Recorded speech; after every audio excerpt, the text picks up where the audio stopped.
Hey, have you ever wondered how foliage is made in games? I know that feeling. I've spent an unhealthy amount of time admiring beautiful foliage in my favorite video games. Haha, it's actually become a bit of a problem. Help!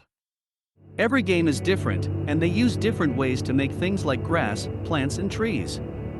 But most of them use similar guidelines. This is Dear Esther Landmark Edition. Let's dissect its foliage system. Ooh, so nice and green. Big poggers. The first thing we notice is that the grass is actually flat. This is basically a flat plane with a grass texture, and there's a good reason for this. Performance. You can't have thousands of meshes scattered around the map without taking a performance hit. I mean, if we look at this scene, it looks like there really are thousands of patches of grass. Even if you made a very low poly grass model, it would quickly take up a huge chunk of performance. So we take a single plane and we apply a texture to it with a transparent background. In this case, it looks like they used a double-sided shader for the plane, which means the back side of the plane remains visible. It's the same thing with this metal fence, just a texture on a plane. You might think, oh well, hold on a second, if the grass is flat, then won't it look weird, or even barely visible from certain angles?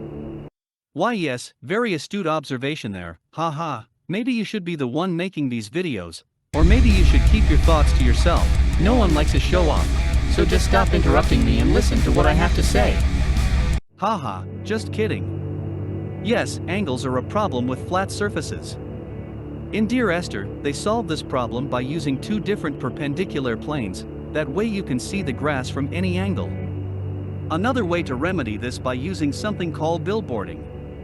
Quick, say billboard 5 times really fast.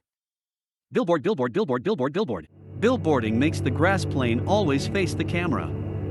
The grass will rotate so that the player will always see the front of the grass. That usually looks good too, but in some cases the player might notice the rotation. You might be thinking it would take a huge amount of time to place all of this grass. Not to worry, you can usually use some sort of built-in terrain system to place lots of grass with brushes. For things like trees, you usually have to make 3D models. Since they are very big, they will stand out very easily as 2D planes. But of course you can have them as planes if they are in the distance. Thank you for joining me on this journey of learning more about foliage. Subscribe for more nonsense. Bye bye.